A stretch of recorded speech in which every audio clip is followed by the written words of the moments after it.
Hi friends, welcome back to my kitchen. Nagaveni ಆಚಸ್ ಕಿಚನ್ಗೆ ನಿಮ್ಮೆಲ್ಲರಿಗೂ ಸ್ವಾಗತ. ಇವತ್ತು ಹಸಿ ಕಡಲೆಕಾಯಿನ ಹೇಗೆ ಈಸಿಯಾಗಿ ಬೇಯಿಸ್ಕೋಬೋದು ಅನ್ನೋದನ್ನ ನಾನು ನಿಮಗೆ ಕಿಚನ್ ಟಿಪ್ಸ್ನಲ್ಲಿ ಹೇಳ್ಕೊಡ್ತೀನಿ. ಹಸಿ ಕಡಲೆಕಾಯಿ ತರ್ತೀವಿ, ಅದ್ರ ಮೇಲೆ ಈ ಥರ ತುಂಬ ಮಣ್ಣಿರುತ್ತೆ ನೋಡ್ಬೋದು. ಬೇಯಿಸ್ಬೇಕು ಅಂದಾಗ ಒಂದು ಬೌಲಲ್ಲಿ ನೀರು ಹಾಕ್ಬಿಟ್ಟು ಈ ಥರ ಒಂದು ಅರ್ಧ ಗಂಟೆ ನೆನೆಸಿ ಇಟ್ಬಿಡೋಣ.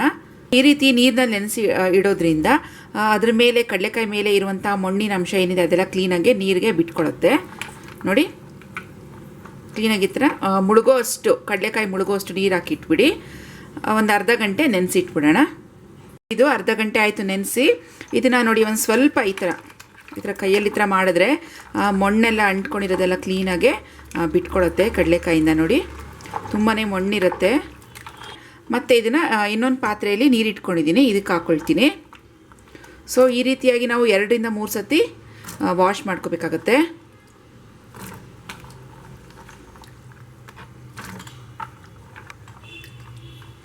ಈ ನೀರನ್ನು ಚೆಲ್ಲಕ್ಕೆ ಹೋಗ್ಬಿಡಿ, ಇದನ್ನು ಗಿಡಕ್ಕೆ ಹಾಕಿ.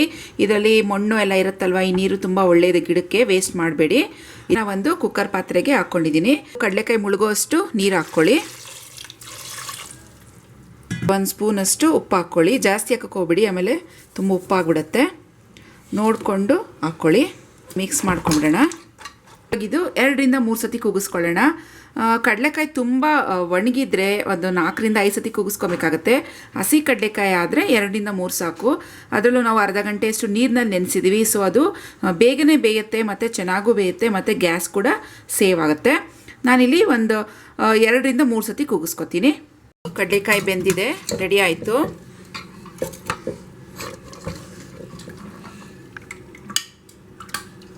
ಇದನ್ನು ಒಂದು ಪ್ಲೇಟ್ಗೆ ತೆಗಿಯೋಣ.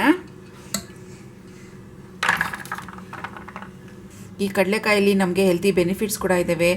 ಇದರಲ್ಲಿ ಹೆಚ್ಚಾಗಿ ಆ್ಯಂಟಿ ಆಕ್ಸಿಡೆಂಟ್ಸ್ ಮತ್ತು ವಿಟಮಿನ್ ಇ ಅಂಶ ಇದ್ದಾವೆ. ಸೊ ಇದರಿಂದ ನಮ್ಮ ಸ್ಕಿನ್ಗೆ ತುಂಬಾ ಒಳ್ಳೆಯದು. ಅಲ್ಲದೆ ಇದರಲ್ಲಿ ಮೆಗ್ನೀಷಿಯಮ್ ಇದೆ, ಜಿಂಕ್ ಇದೆ, ನಾರಿನ ಅಂಶ, ಫೈಬರ್ ಅಂತ ಏನು ಹೇಳ್ತೀವಿ ಅದು ಕೂಡ ಹೆಚ್ಚಾಗಿದೆ. ಆಮೇಲೆ ಪ್ರೋಟೀನ್ ಅಂಶ ಇದರಲ್ಲಿ ಹೆಚ್ಚಾಗಿದೆ. 30 ಗ್ರಾಮ್ನಷ್ಟು ಕಡಲೆಕಾಯಿನ ನಾವು ಸೇವನೆ ಮಾಡಿದ್ರೆ ನಮಗೆ 8 ಗ್ರಾಮಷ್ಟು ಪ್ರೋಟೀನ್ ಅಂಶ ನಮ್ಮ ದೇಹಕ್ಕೆ ಲಭ್ಯವಾಗುತ್ತೆ. ಅಲ್ಲದೆ ಇದರಲ್ಲಿ ಹೆಚ್ಚಾಗಿ ಫೈಬರ್ ಇರೋದ್ರಿಂದ ನಮ್ಮ ದೇಹದಲ್ಲಿರುವಂತಹ ಬ್ಯಾಡ್ ಕೊಲೆಸ್ಟ್ರಾಲ್ ಏನಿದೆ, ಆ ಕೊಬ್ಬಿನ ಅಂಶವನ್ನು ಅದನ್ನು ಆಚೆ ಹಾಕೋದಕ್ಕೆ ಸಹಾಯ ಮಾಡುತ್ತೆ. ಒಟ್ಟಾಗಿ ಇದು ಬಡವರ ಬಾದಾಮಿ ಅಂತಲೇ ಹೇಳ್ಬೋದು. ಹಿತವಾಗಿ ಮಿತವಾಗಿ ತಿಂದರೆ ಒಳ್ಳೆಯದು. ಹಾಗಂತ ಹೆಚ್ಚಾಗಿ ಕೂಡ ನಾವು ಕಡಲೆಕಾಯಿನ ಬಳಸಿದ್ರೆ ಅದರಲ್ಲಿ ಪಿತ್ತ ಕೂಡ ಆಗೋ ಚಾನ್ಸಸ್ ಇದೆ. ಹಿತವಾಗಿ ಮಿತವಾಗಿ ಬಳಸಿ ಕಡಲೆಕಾಯಲ್ಲಿ ಆಗುವಂಥ ಲಾಭಗಳನ್ನು ನಾವೆಲ್ಲರೂ ಪಡೆದುಕೊಳ್ಳೋಣ. ಇವತ್ತಿನ ಈ ನನ್ನ ವಿಡಿಯೋ ನಿಮಗೆ ಇಷ್ಟ ಆಗಿದ್ರೆ ಪ್ಲೀಸ್ ಲೈಕ್ ಮಾಡಿ, ಶೇರ್ ಮಾಡಿ ಮತ್ತು ಸಬ್ಸ್ಕ್ರೈಬ್ ಮಾಡೋದನ್ನ ಮರಿಬೇಡಿ. ಬಾಯ್. Happy cooking.